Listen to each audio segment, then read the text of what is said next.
दोस्तों, इस वीडियो में जिस जिंदगी की कहानी दर्शाई गई है वो एक कलेजा चीर देने वाली कहानी है। एक ऐसी कहानी जिसमें बड़ी बहन ने अपने छोटे छोटे बिन माँ बाप के बहन भाइयों का पेट भरने के लिए अपने जिस्म की नुमाइश तक कर डाली, लेकिन अंत में अंजाम बड़ा भयानक निकला। कहानी को पूरा सुनिएगा, बहुत ही ज़बरदस्त किस्सा है। मेरा नाम ज्योति है, मैं मुजफ्फरनगर शहर से हूँ। मेरे बाप ने उस वक्त मेरी माँ को तलाक देकर घर से निकाल दिया था जब मेरी उम्र सिर्फ 13 साल थी। हम 6 बहनें और 2 भाई थे। बड़ा भाई नितिन और छोटे भाई का नाम रजत था। घर से निकलने के बाद हमारे पास ना तो रहने की जगह थी, ना खाने को भोजन और ना ही पहनने को कपड़ा। हम लोग रेलवे कर्मचारियों के क्वार्टर के पास खुले आसमान तले रहने लगे और अगर कभी बारिश आती तो रेलवे फाटक पर बने 2 छोटे छोटे बरामदे टाइप कमरों में घुस जाते। मेरी माँ ने करीब के घरों में काम ढूंढा और मेरी बहन और मेरी माँ हम तीनों काम करने लगे। छोटे 3 बहन भाई कचरे के डिब्बे से खाने की चीज़ें, प्लास्टिक और रद्दी उठा लाते। यूं गुजारा होने लगा। हमने कपड़े से झुग्गी नुमा घर भी बना लिया, लेकिन किस्मत ने आजमाइश अभी भी बाकी थी कि मेरे एक बहन भाई को कचरे के प्लास्टिक इकट्ठा करने जाते थे, उनका एक्सीडेंट वहां हो गया। बहन मौके पर ही मर गई। भाई को अस्पताल में दाखिल दिया गया। मैं भाई के साथ अस्पताल में रही और माँ ने जिन साहब के घर पर काम करते थे उनसे कहकर मेरी बहन का रात के अंधेरे में अंतिम संस्कार करवाया। हमारे पास इतने भी पैसे नहीं थे कि हम उनका कफन भी खरीद सके। दूसरी तरफ भाई के इलाज की वजह से घर में अकाल की नौबत आ गई। लोग हमें कर्ज दे देकर तंग आ चुके थे, तो अब कर्ज की बजाय जिस्म की मांग करने लगे, बल्कि साथ ही कर्ज माफ़ करके और रकम देने का लालच भी देते, मगर मेरी माँ इनकार कर देती। खैर, जैसे तैसे भाई का इलाज पूरा हुआ, मगर जिन घरों में काम मिला हुआ था उनमें से अक्सर लोगों ने जिस्म का सौदा कबूल न करने की वजह से घर से निकाल दिया। माँ अब मेरे छोटे बहन भाइयों को यह सोचकर बाहर भी नहीं निकलने देती थी कहीं मैं अपनी कोई और औलाद ना खो दूँ। घर में भूखमरी की नौबत यहाँ तक आ पहुँची कि माँ को छाती में छोटी बहन जिसकी उम्र 9 महीने थी, उसको पिलाने के लिए दूध भी ना रहा। माँ आखिर माँ होती है, पता नहीं कैसे अपनी औलाद की यह हालत बर्दाश्त कर गई।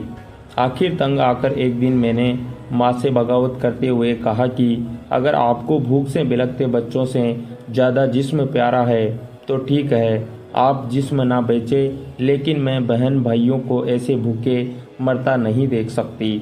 मैं अपना जिस्म बेचकर उनके लिए रोटी लाऊंगी। मेरी इन बातों से परेशान होकर उस दिन मेरी माँ रोटी की खातिर जिस्म बेचने निकली और आज तक वापस नहीं आई। वह मर गई या जिंदा है ये ऊपर वाला बेहतर जानता है, मगर भूख से बिलखते बहन भाई खातिर मैं अपनी जिस्म परोसी का काम करने लगी। पहली बार जब मेरा कुंवारापन खरीदा गया तो खरीदार ने एक रात का 1.5 लाख रुपया दिया, जिसमें से आधा दलाल ने रख लिया और आधा मुझे मिल गया। दलाल तक कैसे पहुंची यह एक अलग दास्तां है जो मैं फिलहाल सुनाना नहीं चाहती। मैंने पहली बार अपने छोटे बहन भाइयों के लिए पनीर खरीदा, उन्हें बेहतरीन खाना खिलाया, सबसे छोटी बहन को बेटी की तरह समझा, उसका खास ख्याल रखा।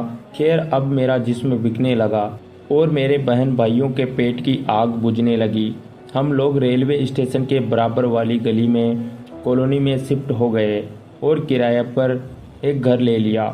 सबको बताया कि एक रेलवे कर्मचारी के घर काम करती हूँ। भाइयों को शिक्षा दिलवाने की हैसियत नहीं थी, लिहाजा एक को गाड़ियों और एक को मोटरसाइकिल का कारीगर बनाने के लिए लगवाया और उनको उस्ताद की मार से बचाने और उनसे होने वाले नुकसान की कीमत अपने जिस्म को बेचकर अदा की। सबसे छोटी बहन को स्कूल दाखिला करवाया।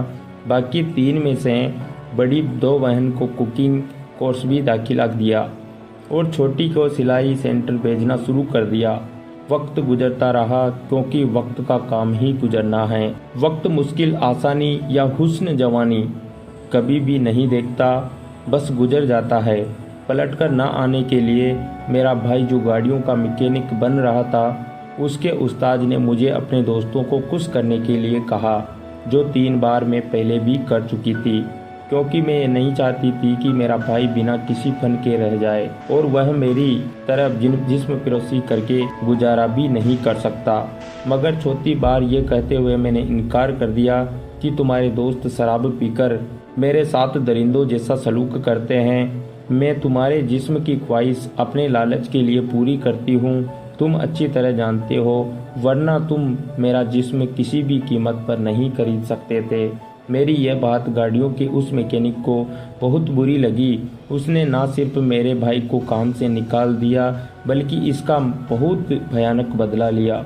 मैंने भाई को एक और मैकेनिक के पास भेज दिया। मेरी बहन कुकिंग का कोर्स पूरा कर चुकी थी, उन्हें बेहतरीन होटलों में कुक की जॉब दिलवा दी। दूसरी ने भी सिलाई सीख ली। छोटियाँ अभी पढ़ रही थी। मोटरसाइकिल का मैकेनिक बन जाने के बाद भाई को एक दुकान में बराबर का हिस्सेदार बनाया। बहनों की शादी का सोच रही थी कि गाड़ियों का वह मैकेनिक जिसके दोस्तों को जिस्म की नुमाइश देने से इनकार किया था, उसने उन्हीं दोस्तों के साथ मिलकर मेरे मुंह पर तेजाब फेंक दिया। मेरी वह शक्ल जिसमें मुंह से मांगी कीमत वसूल किया करती थी, उस पर अब कोई थूकना भी पसंद नहीं करता था। जहाँ तक मेरे वह बहन भाई जिनकी खातिर मैंने जिस्म परोसी करके पता नहीं कितना पाप कमाया, वह भी सिर्फ मुझसे खपा रहने लगे, बल्कि मुझे घर से निकाल दिया। मैं लोगों के घरों में नौकरी की तलाश करते फिरती रही, मगर लोगों के बच्चे मुझे देखकर डर जाते। उस वजह से लोग मुझे धुतकार कर अपनी चौखट से भगा देते, तो मजबूरन मैं लावारिस लोगों के आश्रम में रहने लगी। मुझे यहाँ रहते वर्षों गुजर गए थे। मेरे बहन भाइयों ने मेरी खबर तक नहीं ली, मगर मैं आज भी सोचती हूँ, पता नहीं मेरी बहनों ने किसी से शादी की या नहीं, मेरे भाइयों को कोई रिश्ता मिला होगा या नहीं। यकीन करें, मैंने अपने बहन भाइयों के लिए जिन जिन हालातों का सामना किया है, वह माँ बाप भी नहीं करते, बल्कि वह ऐसा सोचने से पहले मर जाना बेहतर समझते हैं। मगर फिर भी मेरे बहन भाइयों ने बहुत इज्जत मोहब्बत देने की बजाय मुझे नफरत दी गई। मैं अक्सर बहन भाइयों को याद करके रोती हूँ, तो मेरा साथी औरतें जिनके दुख शायद मुझसे भी बड़े हैं, मुझे तसल्ली देते हुए रोने से रोक पड़ती है, और वो भी रो पड़ती है। दोस्तों, आपको इस कहानी के बारे में क्या कहना है, कमेंट करके ज़रूर बताएं। वीडियो को लाइक कर दीजिए। इसी तरह की कहानियाँ लगातार देखने के लिए चैनल को सब्सक्राइब करके घंटी के बटन को ऑल पर सेट कर लीजिए, ताकि आने वाली वीडियो की नोटिफिकेशन आपके पास तुरंत पहुँचे। मैं मिलता हूँ आपसे अगली वीडियो में, तब तक के लिए धन्यवाद।